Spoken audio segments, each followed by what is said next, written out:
Okay, so we are now live. This is the COM 5100 guest lecture with Mr. Josh Martin, who is the Director of Social Media at Arby's.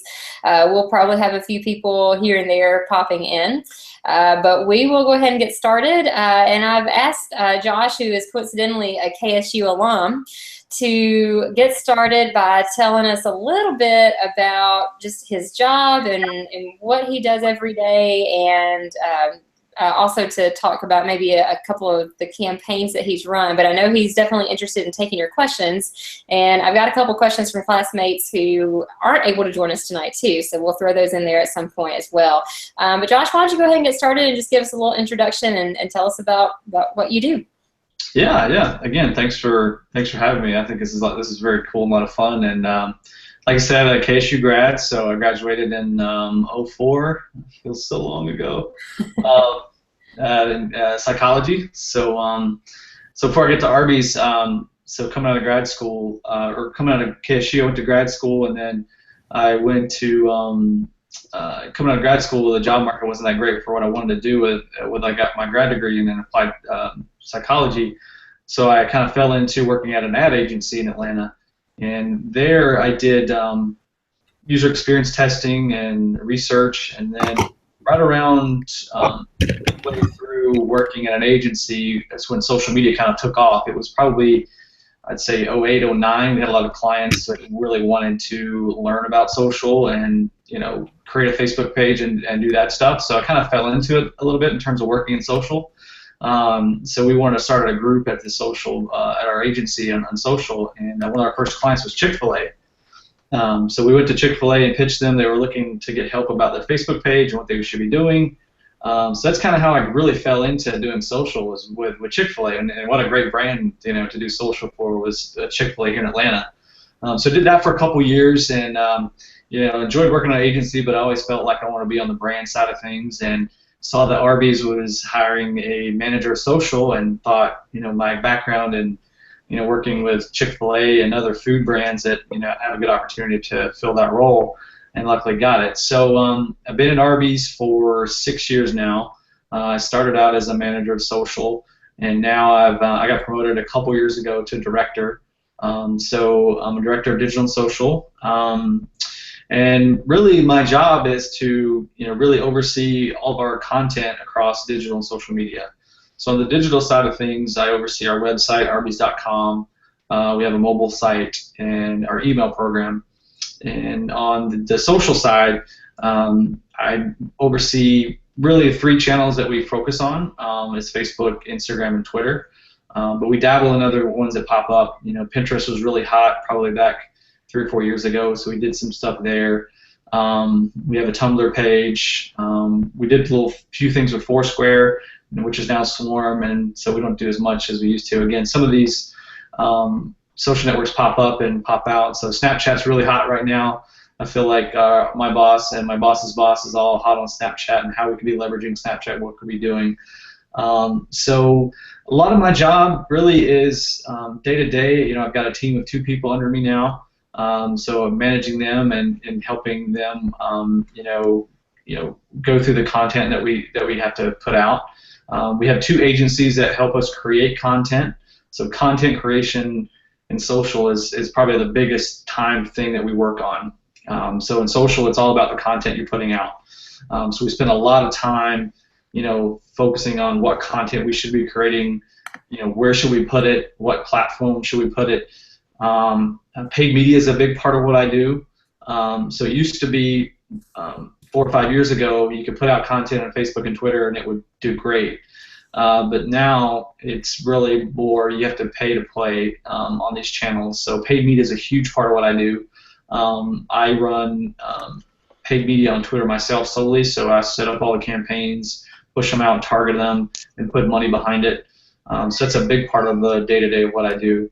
But like I said before, content's the big part of it. So we have an agency, a social media agency that, a year ago we actually went through the process of figuring out how to hire a social media agency and what to look for, and we interviewed different groups, and so now we have a social media agency that's dedicated to just creating social media content for us. And so we meet with them, every couple weeks, and they produce content in a month in advance for us. So in a couple weeks, we'll meet with them, and they'll give us content for October. So a lot of it's going back and forth with them. They're like, there's things coming out in October. What are you going to create content for?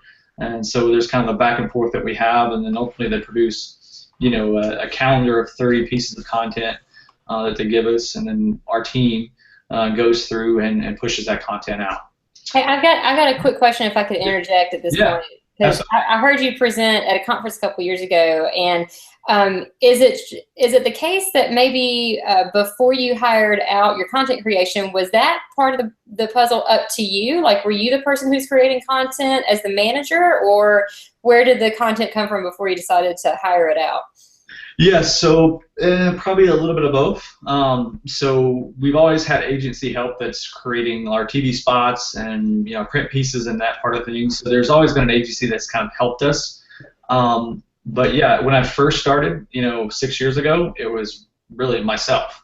And we have an internal creative that would create stuff that goes inside the restaurants, the posters and whatnot. And a lot of times I would come up with an idea and be like, all right, it's National Chocolate Day. We have chocolate turnovers. Can you create this for me? And I'd tell her kind of what I wanted to see in a post, and that's how we did it 6 years ago. It was very just scrappy, and I'd come up with ideas, and all right, football starting, what can we be creating? And go to the internal creative person that we had and say, can you create this for me? And she'd create it, and then we put it out. So that was very much how it first began.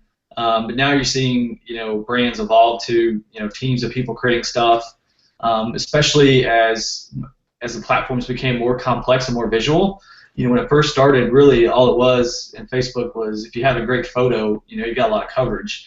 And then video took off, right? And then really it dropped down to really short second videos. So like Vines, started happening. So we needed somebody who had that talent to be able to create Vines and these short form videos content. And then GIFs took off on Twitter, right? So I don't have those skills. I can help write copy, and I can tell a creative person, here's something I'm kind of thinking, can you map it out for me? So very early on, I was driving a lot of the voice of the brand, and in terms of the copy, but leveraging creative and talented people who can do Photoshop and can create these short form pieces of content. Could help me on it. And now we've got we've hired an agency that solely can just crank out these things out like that, which makes it all the easier for us. And I'd say the biggest thing for brands nowadays in social is all about speed. It's all about who's first, who's fastest to put something out. So having an agency that creates that stuff for us is very helpful. Cool. All right. Awesome. Anybody want to jump in with a question for us, or do you want me to take one from our email list?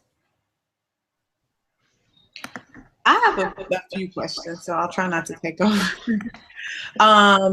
So my first question is, as far as platforms, do you focus in on one more than another, or like where are you on that? Is it all about Snapchat right now? And what's the agency's role for Snapchat? Got it. Good question. So the first question, platforms and how you choose. For us, we take a look at, volume, the size of the platform is still a big part of it. So Facebook still has a ton of people on the platform. So, we spend, a priority amount of our time focusing on Facebook. Instagram and Twitter are probably the close second. So our big three really right now is Facebook, Twitter, and Instagram. And really it's more about, these are well-established platforms. That's where most people are. And we're less likely to be a brand that's going to jump to anything new very quickly. So, I think one mistake brands can potentially make is just they jump on everything that comes out and do the same thing across each channel. So what we try not to do is take one post, one piece of creative, and then put it across all the channels. We think each channel provides kind of unique attributes, and we leverage them different ways. So if you look at our Facebook page, you may see a post that's different than what you see on Instagram, that maybe what's different on Twitter. So we certainly set out as a strategy of our voice and kind of what we want to put out there, and then look at each channel and see what uniquely they can offer and what best piece of content works best on the platform. And Twitter, is very much a real-time platform. So anything that's happening like the Grammys or Super Bowl, where we can put out content quickly, that's kind of our go-to there. And Facebook, is a huge platform with a lot of targeting capabilities and a lot of people that have different interest groups. So there we can put out a piece of content that's targeted to people that watch Game of Thrones, and it's a huge audience that we can tap into. So that's kind of how we approach it. The other thing too is that we're a nimble team. Again, I have myself and one other person that helps me in social. So we have to think about, whenever we have a new platform like Snapchat or Tumblr or something else, we got to consider, are we going to be able to, manage those with just 2 people we have? And we're very much outspent by our competition. So part of social is also being able to, produce stuff for it and provide value for that platform. So, we're less likely to jump into a platform unless we have the money to do so. Snapchat is something that is obviously it's a growing platform. It's one that gets talked about quite a bit, and we recognize that. So we're probably less likely to jump in there unless we have a really good idea that makes sense. So we've seen certain brands in our category create a Snapchat channel, and they hired millennials to create content. And so if you follow Taco Bell, Burger King, McDonald's, they've got a Snapchat channel, and they've hired a millennial, and they go in the test kitchen, snap photos, and that takes a lot of effort. And I would argue, I don't know if that's well worth their effort and what they're doing. So for us, we try to take a look at how can we add value to the platform. We think a lot of people probably aren't going to want to follow Arby's on Snapchat. They may think that's weird. But we think about where can we provide value to the users on that platform? Where can we provide something that's surprising and unexpected? And so we think about, is it something that gets sponsored lenses or filters that enhances somebody's experience on the platform? We've seen some brands that have been able to do that with the filters and the lenses. That's interesting. So, do we have a lens that we take over one day that turns people's hair into curly fries, and they moves around in curly? I mean, we think that people would find value out of that versus me just taking pictures of our sandwiches and putting them on our Arby's official Snapchat every day, and that takes a lot of effort. But does it give us a lot of bang for our buck? So a lot of things that we look for in social is talk value. So we want the Ad Age, Ad Weeks of the world, Mashable, those people to say, hey, Arby's had a curly fry hair filter today, and it turned your hair into curly fries. How awesome is that? Those are the type of things that we're looking for. So those are the conversations we're having right now with about Snapchat. We think there's an opportunity there to make an impact and a splash. And so we're just trying to figure out what idea that is before we do that. Thank you. Yeah, good question. Yeah, thanks, LaQuinta. I'm going to jump in with an email question. We've got a couple good ones. Kayla Austin actually has 2 questions for you, kind of related. One, you kind of already talked about this. Is there a routine that you do to prepare for each digital marketing campaign? And I know that you've got an agency that works with you, so you may not want to attack that one just now, but she's also asked, what advice would you give someone managing a brand's social media in order to keep the tone appropriate for the page? Have you ever run into any issues with using the wrong tone during your time in the field? Great question. Yeah, tone's a good question. I think it's important to have a differentiating tone for your brand to stand out. The challenge for us when I first came in the role, it was that if anybody's followed Arby's, we've changed campaigns quite a bit from early 2000s. I mean, Chick-fil-A's had pretty much the cow campaigns since they started, right? And if anybody follows Arby's, it's been the oven mitt. I'm thinking Arby's. I mean, we've really changed a lot. So when I first started, we really tried to define a voice that was unique to us and that people could recognize. And we continue to try to iterate off of that, but not stray too far away from it. So our voice, we try to be very authentic, self-deprecating humor. If anybody's followed the brand, we've had some Jon Stewart stuff that happened in 2015, and he was making fun of us, and we embraced it. So we're a brand that's not afraid to make fun of ourselves. And if you look through our Twitter timeline, one of the things that we often tweet back to people is, a lot of people hadn't experienced a brand in several years, So part of the problem the brand had was that a lot of people think that's where my grandparents eat. Really, we saw that. I mean, Arby's was not like a Taco Bell or McDonald's, but we've done things over time in social that have helped make us younger. We've done things with tweeting at Pharrell during the Grammys and the Jon Stewart stuff, but a lot of things, people tweet at us or just tweet, not tagging us does anybody eat Arby's? Does anybody still eat Arby's? And we'll tweet back to them and say yes. We're totally fine making fun of ourselves, and I think people appreciate that. Not all the brands can do that. Again, certain industries, B2B, it can be a little bit difficult, but we think brands that stand out in the space, which is what we're trying to do in social, has a unique voice, and it's spot on, and it's something that doesn't happen overnight. And certainly, it's for us, we've been working on it for really 5 years now. You just keep being consistent with it. I think where brands get in trouble is where they, try to be something different to everybody, and that's where I think could get you in trouble. And we may have probably tried to do that a little bit in the beginning when we were trying to navigate our campaign and navigate what's our voice, who is Arby's, that type of thing, because we were, from a marketing standpoint, we were everywhere. I mean, changing campaigns left and right. I mean, that was just more of a history of the brand. But the more I think you can be consistent with your brand, people over time grow to expect that. And then when things happen, like a Pharrell moment, you can jump on it, and people are like, oh, that's so Arby's. And so now we've really hit a niche with tapping into people's influences with, if you look at our pages now, with gaming and nerd culture and things like that. So now people think as Arby's is like kind of this cool nerdy brand that's hip now. And if you just flash back 5 years ago, people would have thought that's where my grandmother eats. So I think social has definitely played a huge part of helping making this brand younger. And our research team has showed us that too, and the results. We've definitely seen our average age of our, core customer, go down over the past 10 years, and I think social and digital have a huge role in that. Cool.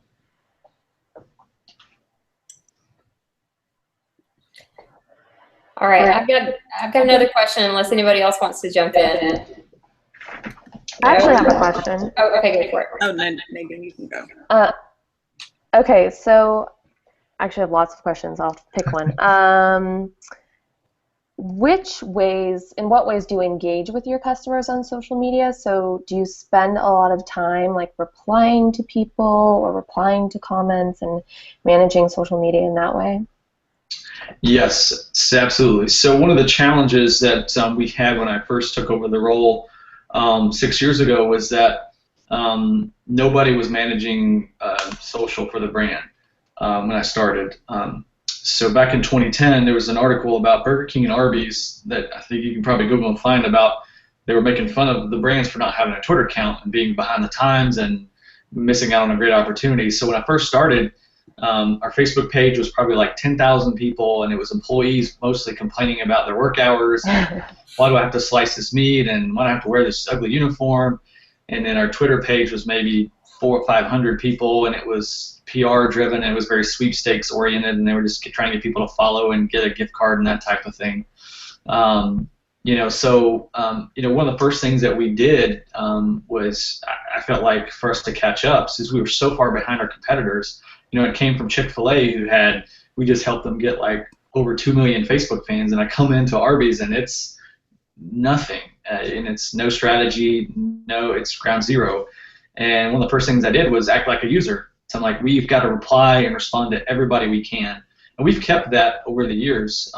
We read every single comment that comes in from Facebook, Twitter, and Instagram. So anybody that either tags us or mentions the word Arby's, either myself or someone on my team reads it, figures out whether we should respond or file it away, and we read every single comment. So every day we come in, and there's probably like, depending on the volume of stuff, anywhere from 1,000 to 5,000 mentions that we go through every day. So we use a tool that helps us do that. We use a tool called Spark Central. It basically pulls in all the comments like an inbox for us, and I have myself, a team, an intern that we kind of go through, and they can assign me posts to address if they don't know how to respond to them. We created like a social response guide that shows how our voice is and how we respond to certain questions. So if anything that would happen to me or Michael, who's on my team, for God forbid, there's a guide that somebody could come in and automatically know how to respond to somebody, know our tone and voice, know what and what not to respond to, and can pick it up like nothing happened. So that's very key.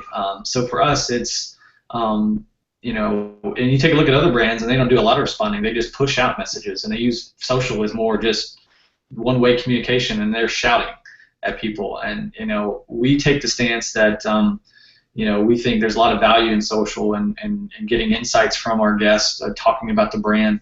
So we mine that data. We look for people talking about Arby's that aren't tagging us, and sometimes we respond to them, and they're shocked that we're actually listening to them. And one of our goals of our team is on the social listening piece, which is a whole nother area of social. Talk a lot about content, but the listening piece is what I think is our biggest thing that sets us apart, is that we mine all this stuff and create different dashboards of products, and we'll find things and we'll take it back to the business, and they'll make changes.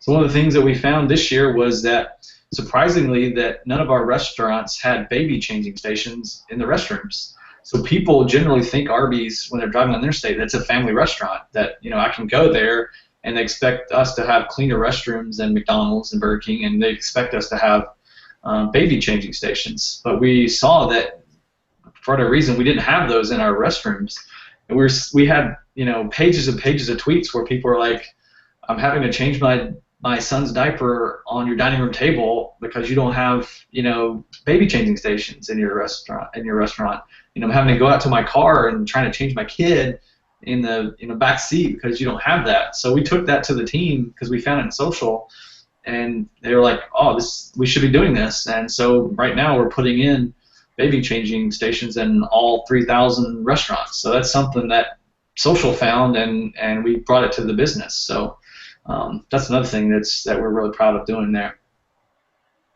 So I have a follow-up question to that, which is, I think you may have answered it, but I guess, what is most of your time spent doing? Would you say most of your time is spent responding to people on social media?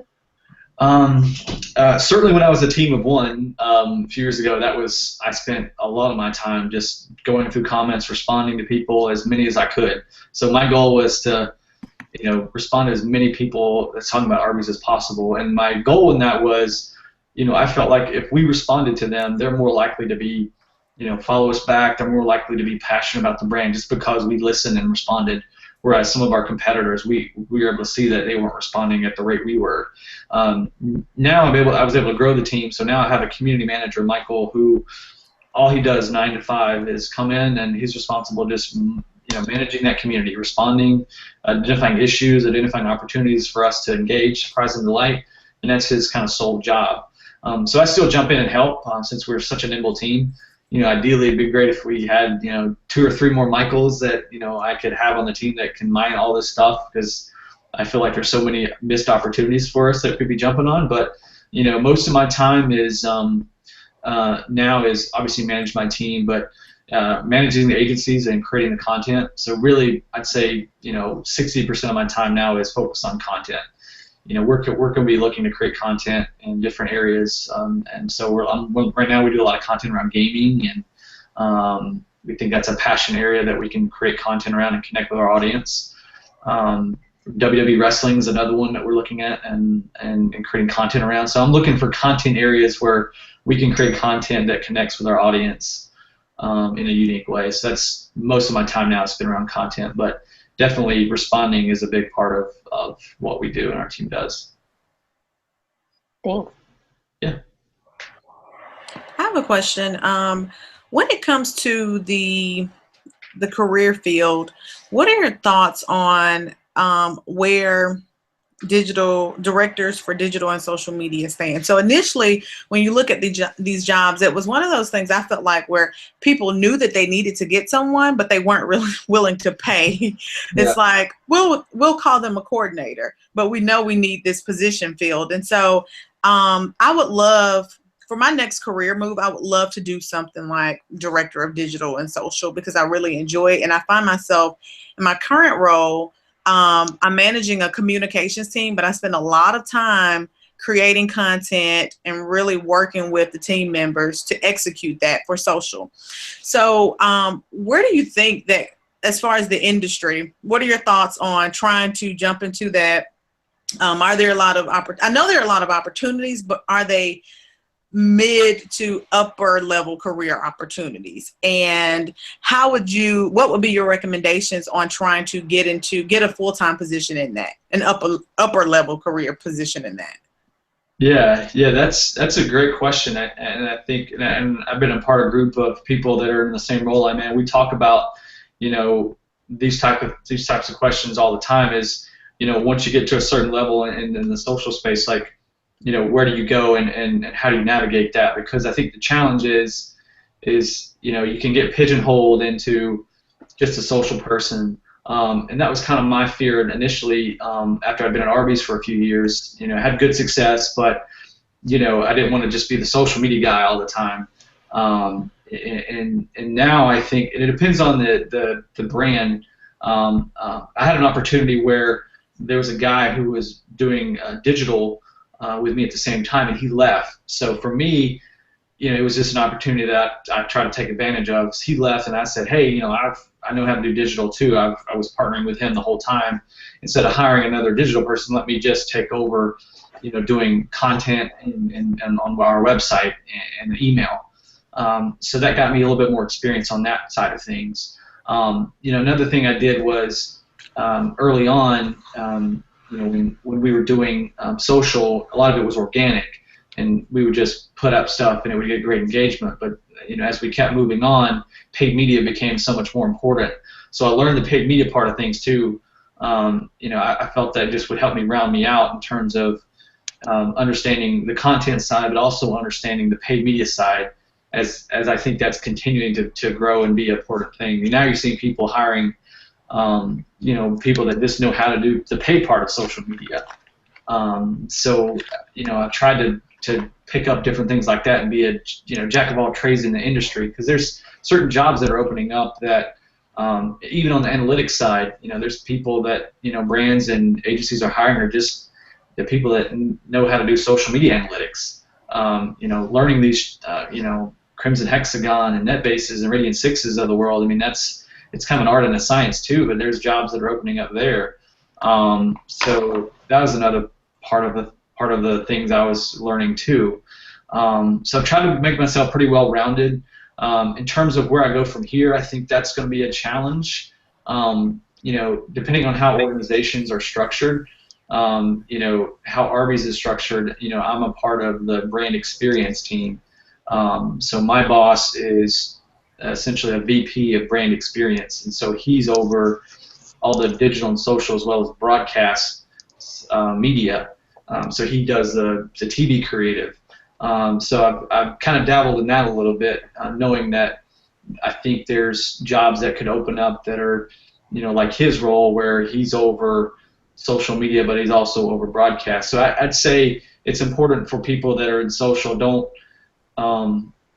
limit yourself just to doing social content. I'd say, try to look for other areas where you can round out your talents, particularly in mobile, as it's taken off now. So I've started to do a little bit more, as mobile apps are so huge now. And it all ends up melting together at the end. Use social to help promote the mobile app, so we learn a little bit about that. So I'd say look for other areas to grow yourself, and I still think there's going to be more and more brands that are going to look to bring this in-house. Certainly 6 years ago, we saw a lot of agencies have this. Brands would reach out to agencies, and the agencies would have a team of social people that would do it on behalf of the brand. Now I'm seeing more and more brands and companies hire more social people internal, and they're building out massive teams. So I think it's going to continue to grow, and you're going to see positions like VP of social and digital that are going to be a figurehead in companies.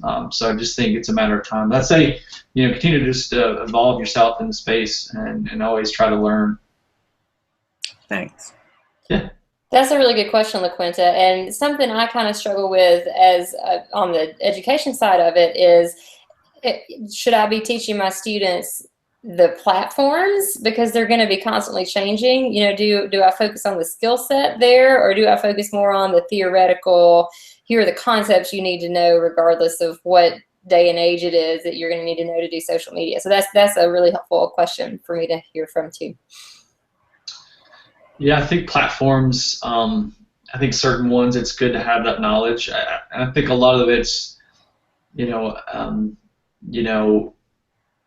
my background was psychology, so I feel like I'm using a ton of that, because really, it's all about how people relate to other people online and other brands online, and knowing how people are going to react to certain things. So that helps me quite a bit. But yeah, I think platforms are important. I think it's when we look to hire people or interview people, I'm looking for Plaid experience. I'm looking for somebody who has a point of view. I think that's important. Somebody who is able to look at a platform and think about different ways to use it. So that kind of complex thought is what we're really looking for. I mean, it's one thing to, know how to use Facebook and know how to use Snapchat and be able to teach someone, all the ins and outs of each platform. But for somebody to look at it in a different way, and say, Facebook has all these millions of people, and Facebook, we know people's birthday, we know people's anniversary, we know all this stuff about them, and then applying that from a branding perspective, is there a way for Arby's to create content and target people's birthdays, or send them a birthday message through Facebook in a unique way with content? Those are the types of things I think are important. Is somebody being able to look at something and be like, all right, here's a cool way for us to leverage this platform in a unique way that nobody else is doing. That's something I think can go a long way, and that's just kind of learning how to think outside the box a little bit. And you have to know a little bit of ins and outs of the platform, but also just kind of looking at it at a different way and trying to come at it at a unique perspective to stand out. Cool. I've got another question, unless anybody else wants to jump in. All right, so this question is coming from John Mendiola. He is more of a graphic designer by trade, so he's got a graphic design related question. He wants to know if and how Arby's used social media to announce your last 2 logo updates, and also wants to know if and how you responded to any negative customer feedback that may have come up. Yeah, that's a great question. If anybody follows Arby's knows that we've been notorious for changing logos and campaigns like crazy, and early on that was a huge challenge for me in social, and what a learning opportunity for me is that that I had to learn early on. Managing social for a brand is managing negative reactions. I can be a positive person. I want everybody to love everything, and that was really tough for me early on. Was talking back to people and trying to explain like why we took off this sandwich, or why we went with this color, or why was our logo this hideous. That's tough for me at the beginning. And even my community manager now is that I told him, I was like, you can't make everybody happy.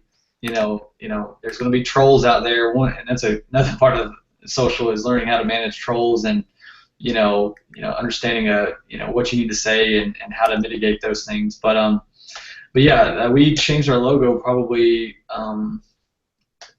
3 or 4 years ago, and it wasn't a great change. Yeah, he included a link in his email. It's like in 2012. Yeah, I know he's talking about. And I may be able to do a screen share.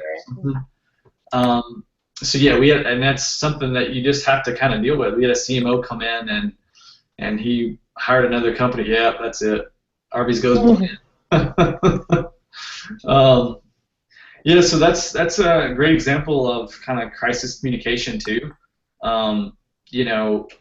That was just one of those things where we had a CMO come in and want to change the logo, and that was the change. And so that one we didn't do too much in terms of responding. It's one of those things. Our team, hey, we identified it and alerted our PR team and our brand team and said, hey, this is like people are really fans of this logo, and all our team can do is provide the facts and what's happening and this status of what's going on, and we have tools that help us alert us to those things now, which is great.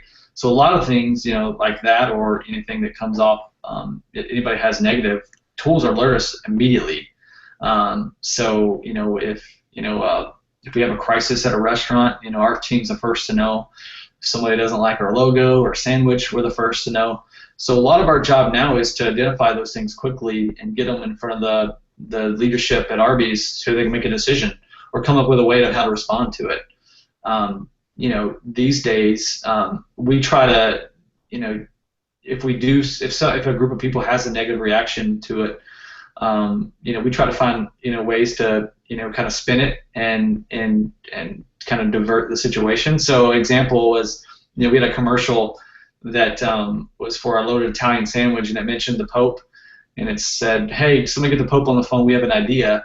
And so people are like, tweeting at us, the Pope's not Italian. It's a separate thing. The Vatican's not a part of Italy, and your writers are stupid, and all this stuff. And instead of trying to argue with them, we try to come up with a way to put something in our tone and voice. So we had a response that we said, turns out not only the Pope is not Italian, but the Pope Mobile doesn't fit to the drive-thru.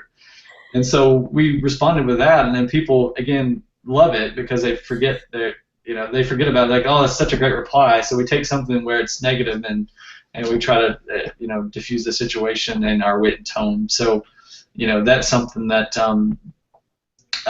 social, like the logo you just showed, it's what we love about social is like it's just a huge focus group, right? I mean, and that's part of the social analytics comes in, where we go back to our brand teams and give them information. If people don't like a sandwich or don't like an ingredient, we get that feedback. It's unsolicited. It's great unsolicited feedback. I mean, we have research teams that will pay people to come in and try the sandwich and tell us what you think. And when you're doing that, a lot of times people are, they may not like it, but they may not tell you because they're, you're looking at them but in social, people just fire off what they think on Twitter, and it's great. We can get that information. We know if a sandwich sucks, we can tell our teams and hopefully we can fix it. And so that's what's so great about social is it's just a huge focus group for us, and we tap into that data. Awesome. We've got a few minutes left. Anybody have one final question you want to throw out? I have one quick question. Do you use scheduling at all? Yes. So we used to use some tools that help schedule things out. There's Sprinkler and Sprout Social and those types of tools. So yes, we definitely use those tools to help us push things out. A lot of times we use native Facebook. Our page, you can schedule things through Facebook. You can schedule things through Twitter. There's tools that help us schedule through Instagram. And one of the things for brands sometimes that made a mistake in the past is, you have a brand person that thinks social is just from 9 to 5 and they only tweet from 9 to 5. Well, we're a restaurant. I've got restaurants on the West Coast that are in California, so they're tweeting about Arby's at 12 o'clock at night on East Coast time. So certainly we're not a brand that people expect us to have somebody at the helm 24/7. Certainly there are brands like best Comcast and airlines that have to be on because of the nature of their business. Luckily, we're in a space where most people don't expect to get a tweet from Arby's or McDonald's immediately. But we do have tools in place that help schedule out content where it looks like we're active 24/7, which is great. So if we know that things are happening at 10 o'clock at night, or we know our audience is most active at in the evening, we will schedule out our content to go out at 9 p.m. and that helps us get it in front of most people at the right time, but also where we don't have to have somebody chained to a desk that's constantly pushing out messages 24/7, which is helpful. So tools are tremendous to help us, people that work in social work, faster, quicker, better. I don't know where we would be without tools, especially with people with a nimble team. It's me and another guy, whereas some of our competitors have a team of 20-something people. So tools definitely help our team, kind of even the playing field a little bit. Thank you. Yeah. All right. Any last questions? I have one. I have just like a basic question. Yeah. Are there any like brands or entities on social media that you look up to or that inspire you, so to speak? Yeah, I think early on in my career, it was when I first started at Arby's, I was like, man, we've just got to come. I just wanted to do something that put us on the map at some point, and so I always looked up to Oreo. I thought Oreo did a tremendous job. I mean, they're usually put up quite a bit with the things that they do creatively, and then obviously the Super Bowl thing they did, the dunking in the dark, was really one of the first real time marketing things that happened. So they're ones early on I looked up to. These days, Denny's they have a tremendous team. I mean, they have a really wacky, unique voice. They're able to be able to post about anything. There'd be a topic you think they couldn't talk about, but they've set up so well. If you guys go back and look, when Apple launched their stuff last week, they did a waterproof pancake, and they had it showing like just water dripping on their pancake. I mean, to tease with the waterproof phone that Apple launched. So those guys do a tremendous job of just putting out just some hilarious content that definitely ties to their brand and their brand voice, and I love their voice. Another one that's funny is Charmin toilet paper. Imagine that a brand like that can have a lot of fun and social. Their Twitter account's pretty hilarious. You think about toilet paper and social, who'd want to follow a toilet paper social account? But they do a great job of their voice and their tone too. So those are the ones I look at, and constantly looking at the feeds and seeing what brands are doing that's innovative and different. And now there's just so many that are doing cool stuff, which is great. Thank you. Yeah. All right. Well, thank you so much for all of our students for joining us in the Hangout, and those who have been viewing or will view later. And Josh, thank you so much. This was really interesting and really helpful, and I think our students definitely can benefit from all of your expertise. So thank you. We appreciate it. Anytime, and shoot us questions. You can tweet at us. You may get a response from somebody at Arby's. Awesome. Sounds good. All right. Well, y'all have a good night. Thanks again. Thank you. Bye. Thank you. Bye.